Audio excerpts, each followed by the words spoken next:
Vamos lá com o Fernando Brito. Brito, primeira coisa, como é que você tá? Saudade de você.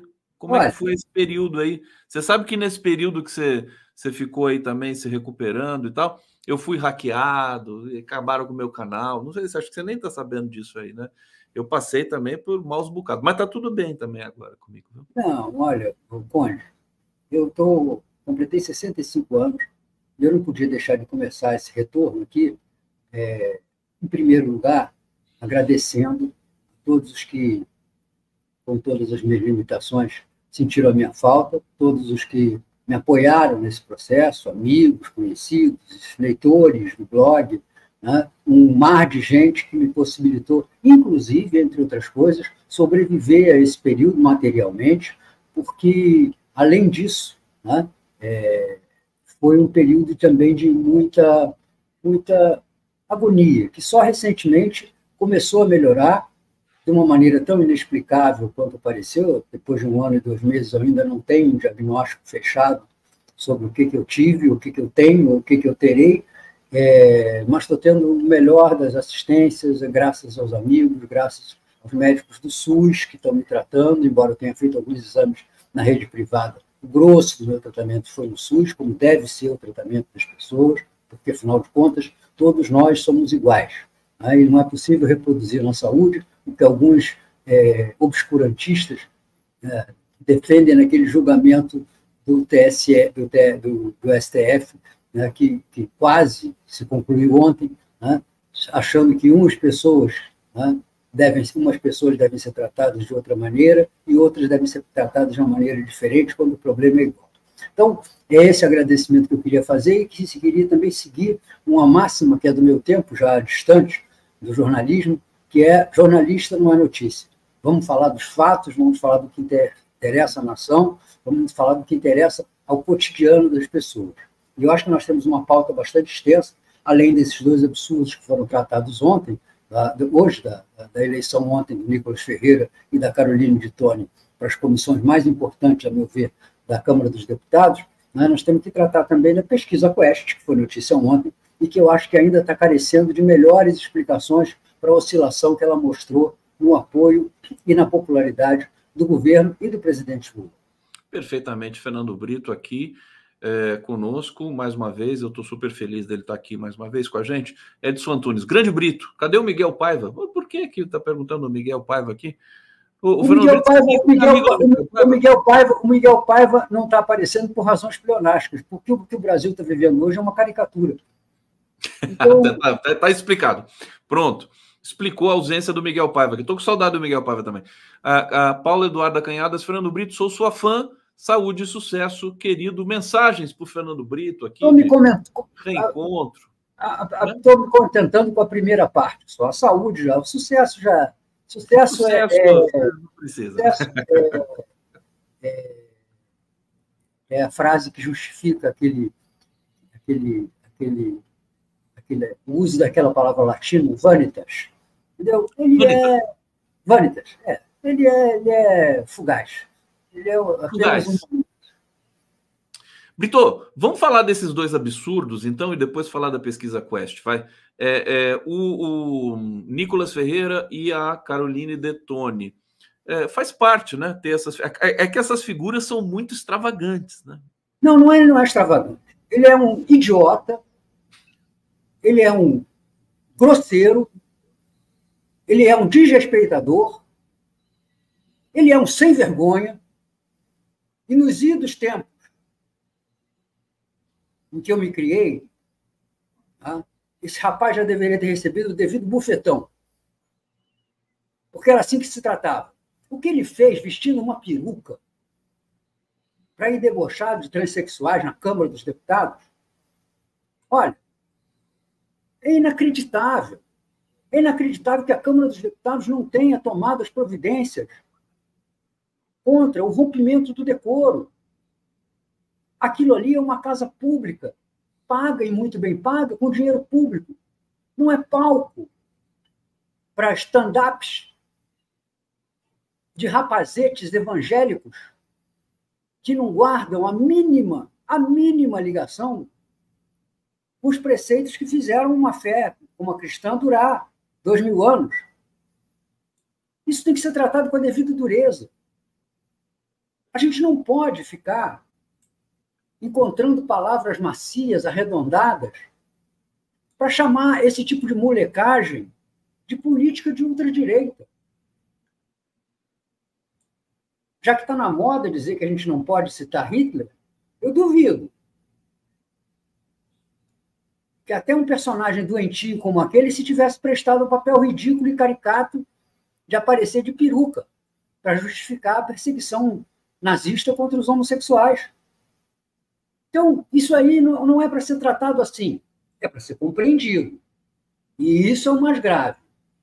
Por que é que o Brasil se tornou um país onde a exposição de personagens como esse recebe leva-os apostos na Câmara dos Deputados, a representação da população, enquanto gente séria, gente estudiosa, gente dedicada, gente combativa, gente coerente, é deixada para trás, com 2.000 votos, 1.500 votos, 3.000 votos, e não pode representar um conjunto de ideias no legislativo.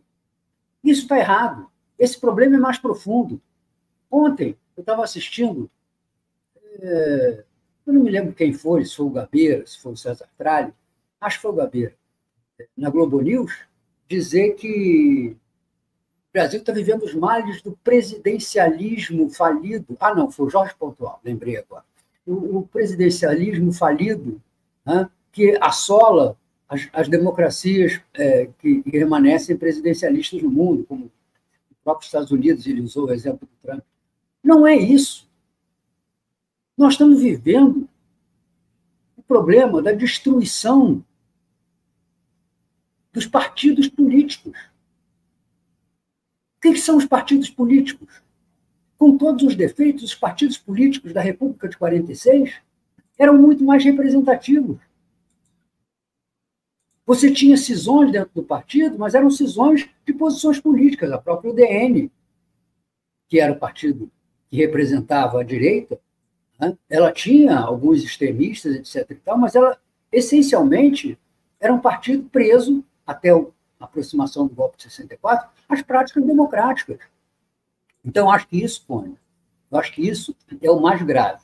O fenômeno que está acontecendo no Brasil e também no mundo, né, da ascensão desse tipo de posicionamento político. E que, eu lamento dizer, de vez em quando também atinge a esquerda, quando a gente se comporta como se fosse uma torcida organizada. Entendeu? Porque essa selvageria que a gente vê nos estádios de futebol, ela também extravasa para a política. Né?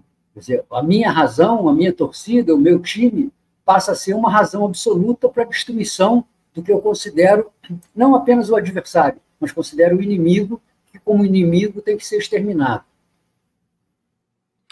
Tá aí o Fernando Brito dando essa letra importante para todos nós aqui. Eu estou verificando aqui quem venceu as comissões. São muitas comissões. Eu estou colocando tudo aqui no rodapé para vocês conferirem. Conde, me perdoe, entendeu? Um deputado medíocre, um deputado insuficiente, um deputado incapaz de ter ido para alguma comissão, isso é irrelevante. A gente já teve isso milhares de vezes na história do Brasil. O problema dessas coisas é o simbólico. E você ilustrou muito bem quando colocou a foto dos dois segurando fuzis. Sim. Isso é o mais importante. A mulher que vai cuidar de definir a legalidade, a constitucionalidade dos projetos de lei no Brasil, acha bonito exibir-se com uma arma de repetição, uma arma de guerra nas mãos. O molecote, que vai presidir a Comissão de Educação, a questão mais importante na vida brasileira, acha bonitinho, engraçado, segurar um fuzil e exibir-se com um fuzil. E eles não estão numa cerimônia militar, não estão verificando o armamento lá das forças. Não, eles estão posando como posam os traficantes de droga com um fuzil na mão, para intimidar, para fazer as pessoas sentirem medo deles. É pose de traficante, está aí, muito bom. É preciso que a gente aprenda que só se põe medo em quem sente medo. Esse rapaz, olha, Conde, não tem coisa da qual eu sinta mais saudade do que a minha juventude. Só não sinto mais saudade porque, felizmente, os amigos da minha juventude, ontem eu tive vários deles aqui, estão me ajudando muito nesse processo de recuperação, meus amigos de juventude, amigos da faculdade, que está completando agora 47 anos, que eu entrei no ano de 2000, perdão, no ano de 1977. Então, eu não tenho uma coisa que eu sinta mais saudade da juventude, das caras jovens, etc. e tal. Mas a gente, assim como Ulisses disse, que tem que ficar velho sem virar velhaco, entendeu? Não pode ser jovem e ser moleque. Porque esse cara é um moleque. E é assim que ele tem que ser tratado. Estou à disposição para o processo que o Nicolas Ferreira queira me mover, mas ele é o que é, um moleque. Tá aí o Nicolas Ferreira, um moleque. Bom, o Fernando Brito, deixa eu só complementar a informação de todos os... Acho que são mais de 30 comissões. O doutor Francisco, do PT do Piauí, ficou com a Comissão da Saúde, que tem aí um orçamento de 4,5 bilhões. Tem a Comissão de Esporte, que ficou com o Antônio Carlos Rodrigues. Quer dizer, nenhum chamou atenção como essas duas criaturas, que, como bem disse aqui o Fernando Brito, posam como traficantes, né? Expondo as suas armas para intimidar. Brito, vamos falar da pesquisa Quest, que foi divulgada ontem. Você sabe uma coisa? Duas coisas que me impressionaram nessa pesquisa. Ela foi feita no dia 26 e 27 de fevereiro, portanto, já há mais de 10 dias, há 10 dias atrás. Quer dizer, como é que faz uma pesquisa, deixa passar 10 dias e publica a pesquisa, que é do jeito que as coisas estão vertiginosas? E a outra coisa é que a própria Quest atestou um dado de que o Brasil passou a apoiar mais a Palestina depois das declarações do Lula. E ontem eu vi o Felipe Nunes dizendo que a declaração do Lula é responsável pela queda na popularidade do presidente Lula, da aprovação do Lula. E aí? Eu ouvi também, eu ouvi essa entrevista do Quest, se eu não me engano, a Globo News, né? E me chamou a atenção, em todas as análises que eu ouvi, foi a falta de consideração sobre um aspecto que, para mim, é um dos mais importantes, ao lado da questão israelo-palestina, ao lado da questão que também foi abordada, né, da alta da inflação de alimentos, típica dos verões, etc., tal, que foi muito forte. Eu mesmo, tendo interrompido a minha vida de ir no mercado, fazer compras, etc., e tal, eu fiquei sabendo. Né? Então, nós tivemos, por exemplo, casos como o do tomate ou da banana, etc., tal, que tiveram elevações muito grandes do preço, que tem muita repercussão na parcela maior e mais pobre da população brasileira, mas me faltou, para mim, a observação de um fato. É que, nos últimos meses, voltou a ter uma primazia quase absoluta no noticiário, sobretudo a partir da fuga dos dois detentos da Penitenciária de Segurança Máxima no Mossoró, a questão da segurança pública e da violência, que frequentemente é explorada pela direita como se houvesse uma cumplicidade do governo Lula e da esquerda em geral com a bandidagem, em nome da questão dos direitos humanos. Eu acho que isso também pode ter influído em alguma oscilação que eu, assim como você, né, não posso atestar a exatidão. Tá? Mas a gente sabe, entendeu, que se é duvidoso que tenha havido uma queda muito expressiva e rápida da popularidade e da simpatia pelo governo e por Lula, tá? Também nós sabemos que não há uma euforia, não há um clima de aprovação crescente e veloz do governo. Então, acho que essa questão pode ter interferido, e veja, né, embora a mídia não esteja assumindo claramente as posições de defesa do golpismo, do pessoal que se manifestou favorável à interrupção do processo democrático, se manifestou uma expressão indevida. O pessoal que atentou contra a continuidade do sistema democrático, eu acho que ela, nessa questão da violência, ela não perdoa. Ela não perdoa. E ela, indiretamente, atribui a esse governo as mazelas que nós já vivemos há décadas, desde que, né, começamos a praticar a ideia, né, do guerra às drogas, do bandido bom, bandido morto. Ontem, quando eu vi o Toffoli se manifestar, né, praticamente lançando ao fogo do inferno todos aqueles que já foram usuários de droga, e eu não sou, me deu a vontade de perguntar assim: o senhor mandaria encarcerar metade dos seus colegas de faculdade de Direito? Porque a metade, numa universidade, a metade já experimentou, eventualmente usou. Né? Quem foi o presidente americano? Foi o Clinton? Né? Que fumou e não tragou. Não sei se foi o Obama que falou isso. Não, foi um dos dois, Obama ou Clinton. Né?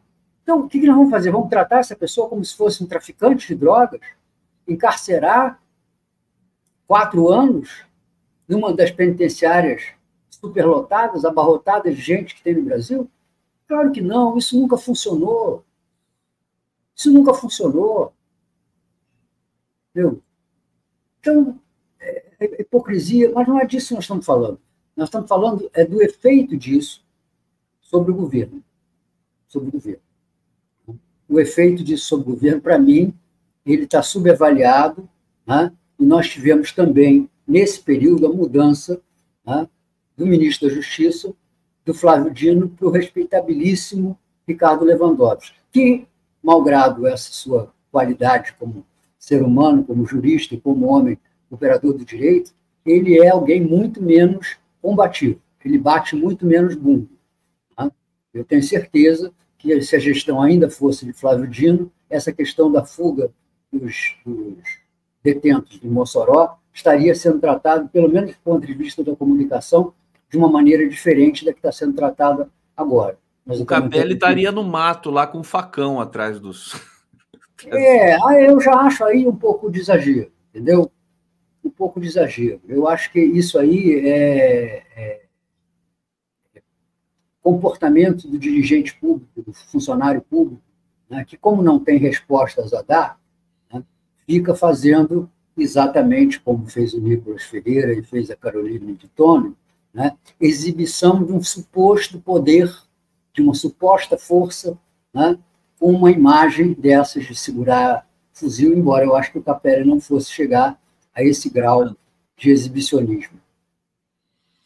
Tá aí, Fernando. Agora, uma coisa que eu pensei... Capelli, aliás, que foi muito bem na questão do 8 de janeiro, né? E que, para vocês terem ideia de como o tempo passa, né, foi da geração que sucedeu a minha no movimento estudantil dos anos 70. O Capelli foi do PCdoB, né? Ele foi da UNE. Foi da UNE. Presidente da UNE. Exatamente. Ô Brito, eu fiquei me perguntando o seguinte: parece que está prestes a haver uma mini reforma ministerial ou uma reforma ministerial. Se essa avaliação, se a gente também não tem que estender um pouco melhor isso para o ministério do presidente Lula. Como é que você acha que está o ministério do presidente Lula? Você acha que vai ter uma reforma? Você acha que é importante ter uma reforma forte aí nas próximas semanas? Conde, a política, eu acho que a frase é do JK, não tenho certeza, acho que eu li no livro do Cláudio Bojunga, né? Aliás, é o título do livro do Cláudio Bojunga. Política é a arte do possível. Entendeu? Nós temos um governo que, infelizmente, foi eleito com menos de 30% de base parlamentar. Então, o Ministério vai refletir isso. Né? Querer que o Ministério seja a melhor das seleções do país, quando, na verdade, ele tem que ser a seleção que possibilite a governabilidade do país, é utópico. Utópico, e como toda coisa utópica, né, como quase toda coisa utópica, algumas utopias são necessárias, quase toda está fadado ao fracasso. Né? Está fadado ao fracasso. Vai ser o terceiro personagem da mesa ali do Marcelo Shoa, vai ser apenas o Don Quixote. Entendeu? Então, eu acho que não é assim que se julga. O governo é julgado pelo grau de prosperidade econômico-social que ele consegue induzir ao país. Né? Eu acho que nós estamos tendo um bom desempenho em matéria de política econômica, mas um desempenho limitado, né, a um bom que é apenas menos mal. Imagina o que contém, o que é refreada a economia brasileira, quando você tem, por exemplo, uma taxa de juros de 11,25%, como a gente tem ainda agora. Quem vai investir? Quem vai obter no investimento produtivo, na fabricação, na construção, até mesmo na agricultura, né, os 11,25% de lucro limpo e sem risco que a taxa de juros brasileira tem? Então, nós estamos com o nosso potencial de investimento, né, estamos com ele refreado, como um cavalo que tem o freio nos dentes, que tenta escapar daquela compressão, mas que não consegue, porque é demais para ele. Então, eu acho que essa é a métrica que vai importar na hora de avaliar o governo, né? As pessoas acham que é o evangélico, que é a percepção, né, do combate à criminalidade, e tudo isso influi muito fortemente. Né? Nós podíamos passar aqui um programa inteiro comentando como é que o Brasil transitou do país mais católico do mundo para o país onde os evangélicos exercem a pressão mais eficaz e intensa na política. Né? O problema, na minha opinião, vocês me perdoem aqui, porque ainda está difícil para mim a respiração, o problema é que nós estamos presos, né, a um subcrescimento, que agora não podemos nem falar uma retração mais, já que cessou o processo que veio lá do final do governo Dilma, de desaceleração da economia brasileira, mas é um subcrescimento, né, que é, para um país como o Brasil, simplesmente inviável. As grandes nações, as grandes economias, sobretudo aquelas que têm um atraso no seu desenvolvimento social, elas não têm outra maneira de se expandir consistentemente que não seja a forte e a veloz. Foi assim que nós atravessamos os anos 50, taxa de crescimento altíssima, foi assim que nós atravessamos o segundo governo Lula, com taxa de crescimento altíssima, e é assim que, infelizmente, nós estamos sendo impedidos, né, de atravessar esse processo de retomada da economia brasileira, porque ficamos, né, não só submetidos a um quadro da economia mundial, onde os juros são muito altos, juros de 5% nos Estados Unidos, por exemplo, são estratosféricos, né? Não só nesse quadro mundial, como também num quadro nacional, onde nós transformamos em bezerros de ouro os gestores da área financeira do país. O Banco Central é intocável.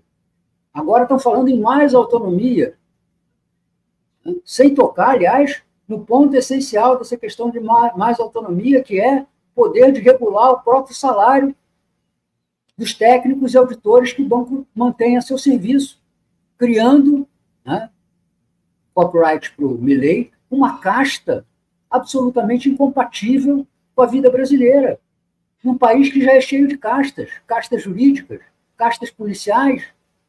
Agora vamos ter as castas financeiras,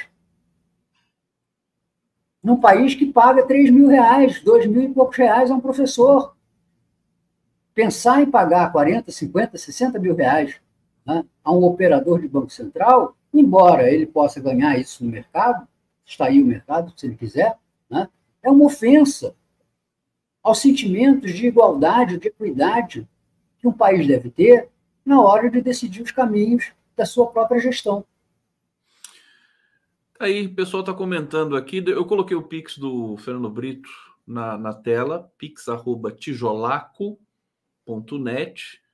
Você ainda está ativo nesse Pix aqui, né? Para receber aí o carinho das pessoas, meu querido Brito. Não, isso aí é isso é secundário. Isso é secundário. Não, mas eu quero trazer aqui, porque o pessoal está falando muito. Olha aqui, a Laura Brito, muito feliz de ver o Fernando Brito, saúde para você. Jorge André Willer. Condão, Fernando Brito é o cara, mandando minhas energias positivas para ele, pois suas análises e eloquências são de suma importância para nós, filhos de Pindorama. Tá aí, patriota de verdade. Douglas Evangelista, que bom ver o Brito com os comentários incisivos, cortantes na realidade, dizendo o que deve ser dito em voz alta e vigorosa. Sentimos tua falta, volta logo com um tijolaço na mão. Morgana, Conde querido, já deixei meu like, compartilhei sua live, é sensacional. Maria Noemi Brito, devemos ir às ruas no dia 23 de março? Há polêmicas sobre o tempo de ir para as ruas e qual tema seria mais adequado? O que você pode dizer sobre isso, meu querido Fernando Brito? Uma palavra. Não. Não. Não. Entendeu? A gente não joga o jogo do adversário. Eles estão em processo de mobilização permanente. Eles estão se valendo de um país e de grupos dentro desse país, econômicos e religiosos, que perderam completamente a noção de decência. É gente que está indo à rua defender, se não reedição, pelo menos a anistia a um golpe de Estado, ao rompimento da democracia. Em última análise, Conde, a anulação do meu voto, do seu voto, do voto do nosso telespectador. Isto é, anulação da nossa vontade. É o nosso aniquilamento político. Quem defende um golpe de Estado defende o aniquilamento político de todos aqueles que optam por outra força, por outra corrente para comandar o país.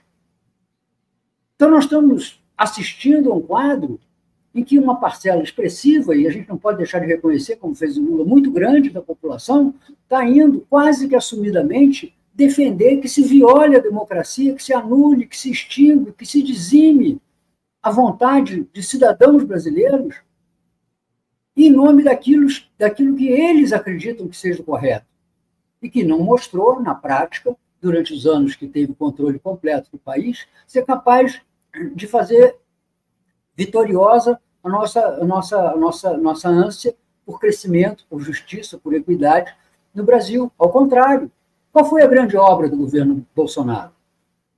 Pegar 1 milhão de pessoas e armá-las, encher-lhes um arsenal, como fez esse coronel reformado do Exército que explodiu o prédio lá em São Paulo.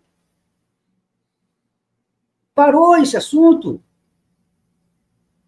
Cadê o coronel? Cadê a explicação? Aliás, o coronel desapareceu, né? Para que ele tinha aquele paiol dentro de casa? Ele tinha um paiol dentro de casa. Mais de 60 armas. Dezenas de você viu, Brito, você viu que o Exército autorizou traficantes a comprar arma e atualizar armas? Mais de 5.200. Mas é inevitável, Conde. Qualquer coisa que você permita a 1 milhão de pessoas, 1 milhão de pessoas fazerem, vai ter traficante no meio, vai ter bandido no meio. E, principalmente, né, convenhamos, né, embora existam aqueles cidadãos que vivam a ilusão de que ter um trabuco dentro de casa vai torná-los invulneráveis, né, quem anda atrás de 60 armas, inclusive armas de guerra, boa coisa não quer. Boa coisa não quer. Né? Até porque eu desconheço, a não ser que os nossos bolsonaristas sejam igual Shiva, quem tem a mão suficiente para armar, para segurar tanto armamento de uma vez só.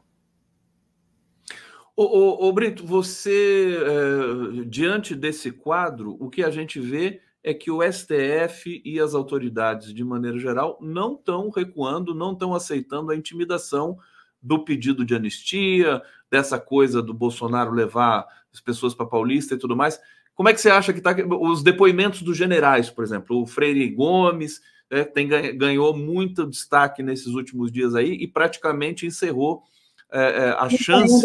A gente ainda não sabe o que eles contêm. Entendeu?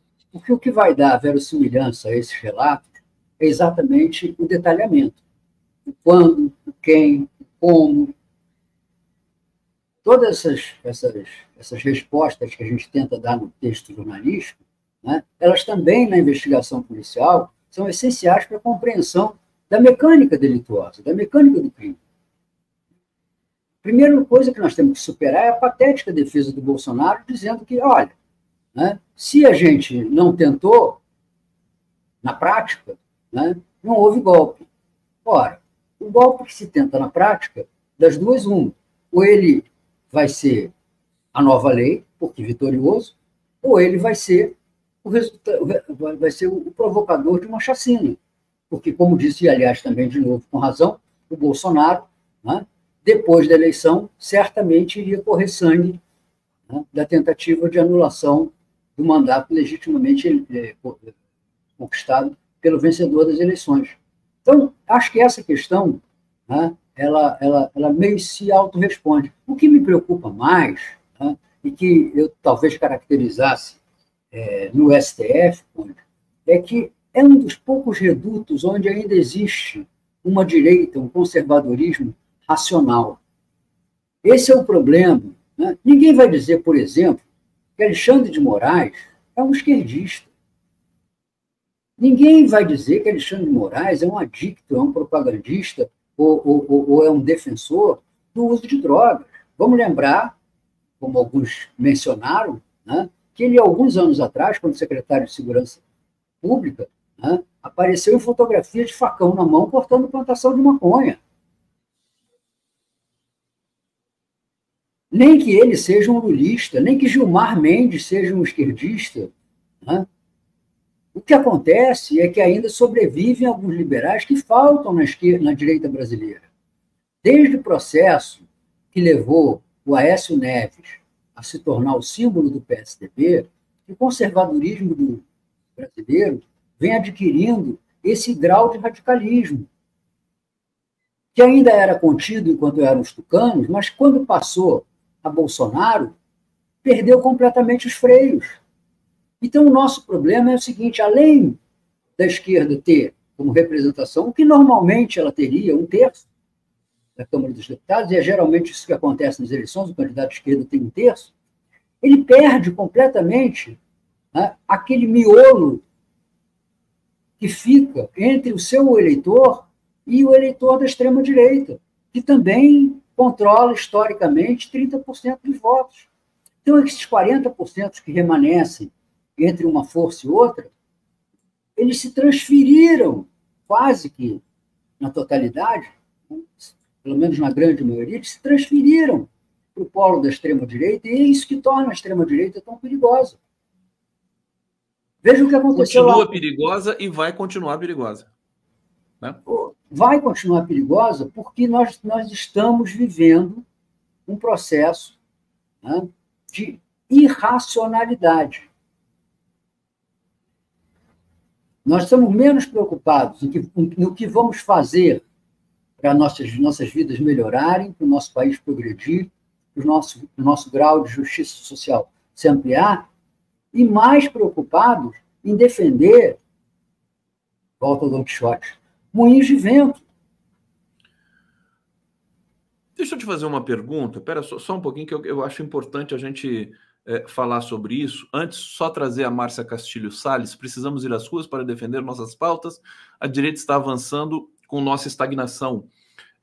Maristela Zancan, linda lucidez desse lutador. O lutador Fernando Brito, esse guerreiro Fernando Brito. Ô Brito, existe ainda uma expectativa, queria saber se você concorda com isso, né? Se existe uma expectativa que o Brasil, aspas, se normalize, que você volte a ter uma direita supostamente democrática. Não, já na lata, assim, por que não? Vou usar um chavão que hoje em dia é muito usado, é o novo normal. Novo normal. O novo normal é anormal. No clima ou na política, o novo normal é anormal. Seja pelas catástrofes climáticas, seja pelas catástrofes políticas. Nós viramos a sociedade do exibicionismo. Nós não temos mais defesa de ideias, nós temos defesa de verdades absolutas. Então, eu, cidadão genérico, né, quero interferir, não só dar palpite, mas interferir nas decisões e na vida alheia. O Shoa lembrou que amanhã é o Dia Internacional da Mulher, né, e defendeu a ideia de que todos os 365, no caso desse ano, 366 dias do ano, devam ser dias das mulheres, que é absolutamente correto. Mas veja como é que nós partimos dessa questão, que sempre foi, historicamente, uma questão importante, essencial, transformadora, né, para uma esporulação, um espargimento, né, da ideia de que a sociedade é composta, e essencialmente composta, de grupos de diversas ordens. negros, pardos, homossexuais, judeus, muçulmanos, evangélicos. Não. Isso são arrumações que deveriam, em tese, ser estranhas à política. A política é um combate de ideias, que podem ser de brancos, podem ser de negros, podem ser de mulheres, podem ser de homens, mas devem ser, sobretudo, marcadas por uma busca ou uma resistência à transformação dos direitos em direitos de todos. E, a partir daí, é que a gente se organiza. Quando eu era bem jovem e saí da esquerda ortodoxa e entrei no PDT, quando o Brizola voltou ao Brasil, nós tínhamos todos os tipos desses movimentos identitários dentro do partido. O negro, o gay, o movimento das mulheres, todos eles existiam dentro de partidos políticos porque eles tinham uma identidade própria, mas se identificavam com um conjunto de ideias que era comum a todo o povo. E isso não os prejudicava, ao contrário, os valorizava. Eu devo lembrar, por exemplo, que foi do movimento negro do PDT que nós passamos a ter a Lei Caó, passamos a ter a lei que começou a limitar a discriminação racial nesse país. Então, eu acho que a gente está precisando deixar de ser pequeno com eles. As nossas ideias, elas não são o que o Código Penal decide como exercício arbitrário das próprias razões. Porque isso é uma transgressão, isso é uma violação do direito alheio. Eu não posso impedir que as pessoas professem ideias, professem religiões, professem convicções, professem entendimento sobre o seu próprio corpo. Ao contrário, eu devo apoiá-las nisso. Praticar ou não é uma decisão minha. Sou eu que decido se sou muçulmano, se faço um aborto, se concordo com a feitura de um aborto, ou se eu sou evangélico. Eu é que decido o meu entendimento. Mas a minha atitude, o meu relacionamento com as demais pessoas tem que partir do princípio universal que há 300 anos foi proclamado pelo processo revolucionário, quase 300 anos, todos, que está expresso na Declaração dos Direitos Humanos. Todos os homens e mulheres nascem livres e iguais, e assim devem ser tratados. Então, eu não vejo com otimismo a ideia da política desde que nós passamos a ser a sociedade do espetáculo, desde que a política passou a ser um grande Big Brother, entendeu? Onde vale tudo, para levar ao paredão e eliminar aquele que deveria ser seu companheiro, mas que se torna o seu adversário, sobretudo o seu inimigo. Olha o Brito aí, voltando com tudo, eu já estou colocando o meu próximo convidado aqui, Tarcísio Tadeu, seja muito bem-vindo aqui no 11 News. Olha, para quem não conhece, deixa eu já apresentar, inclusive para o Fernando Brito saber do que nós vamos falar aqui, né? O Tarcísio Tadeu preside a associação Heinrich Plage, dos trabalhadores presos e perseguidos pela ditadura militar. Vai ser um papo muito bacana e a gente vai lembrar um pouco desse momento aí, nessas proximidades dos 60 anos do golpe de 64.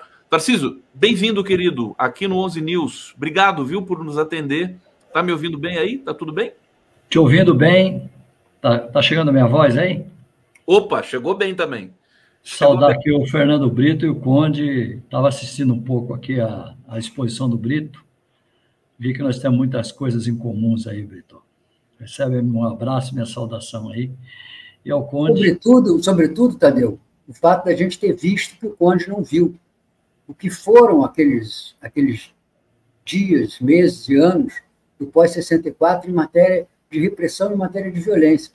Eu me lembro, Conde, sem querer parecer mais velho do que eu sou, eu era guri. Eu tinha 6 anos de idade, 5 anos e pouco de idade. E eu me lembro perfeitamente do dia 1º de abril de 64, porque foi a primeira e única vez que eu apanhei do meu pai. morreu, aliás, no final do ano passado, já com 92 anos de idade. Porque ele saiu, a gente morava numa ruazinha, no Meia, ele saiu, quando ouviu o noticiário no rádio, ele saiu assustado, etc., e largou a porta da casa e depois o portão do prédio abertos. E eu fui atrás, uma criança correndo, né? E ele foi se deslocando em direção à Rua Dias da Cruz, que era a principal rua do bairro, que era a qual essa rua em que eu morava era transversal, em frente a um lugar que depois teve uma loja da Mesbla. E estavam passando tanques. E ele se voltou para retornar à casa e me viu. E o transtorno dele foi tão grande que ele me deu um repelão, uma bufetada. Entendeu? Eu me lembro da cena. Foi um dia terrível. Depois da chegada do tio Emir, lá em casa, né, o companheiro Emir Ahmed, que foi vereador aqui no Rio de Janeiro, e um grande combatente das causas democráticas, que foi se ocultar lá em casa durante alguns dias. Então, isso foi uma violência que a gente não consegue imaginar hoje. Que a gente não consegue ter ideia hoje. Deixa eu... Vou seguir aqui com o Tadeu, estou invadindo o seu horário aqui. Imagina, é um prazer te ouvir. Brito, semana que vem estamos juntos de novo, viu? Obrigado sempre pela generosidade, pela contundência. E já vou desejar um bom fim de semana para você. Não vai abusar de nada aí, hein? Deixa eu já aproveitar e dar um recado para o Brito. Claro! Brito, terça-feira, quarta-feira, nós estaremos aí na Associação Brasileira de Imprensa, no Rio de Janeiro. 60 anos do comício de 13 de março. Nós vamos acabei de rebarbar a convocação do nosso amigo Marcelo Auler, né, que me chamou para estar presente, e aproveitar, Tadeu, para dizer o seguinte... Não, o comício de 13 de maio não foi um erro, não foi uma provocação, foi uma consequência do processo histórico que o Brasil estava vivendo. Porque a gente não pode fazer política pelo conveniente, pelo que a gente acha que vai ser um paparico dos nossos adversários. Nós temos que fazer política pela afirmação das nossas forças, que pode ou não ser a rua. Eu queria só deixar uma resposta para aquela companheira que fez a observação. Eu queria lembrar que em 2013 muitos companheiros se confundiram achando, porque aquelas famosas jornadas de junho eram rua, que aquilo se confundia com o movimento progressista, com o movimento pelas liberdades, quando era o embrião do que nós estamos vivendo e vivemos até o 8 de janeiro. Foi ali, na jornada de junho, que nasceu o embrião do fascismo que viria dominar o nosso país. Tadeu, desculpa a invasão do horário. Muito obrigado. Não desculpa não, viu, Tadeu? Ele fez de propósito aqui. E aos espectadores, eu queria de novo agradecer a solidariedade, o apoio que todos me deram, que me permitiram, talvez, atravessar por alguns quilômetros a mais esse vale, né, frequentemente sombrio que a gente tem que atravessar na nossa existência. Um grande abraço. Valeu, Brito! Valeu, Brito. Um abraço.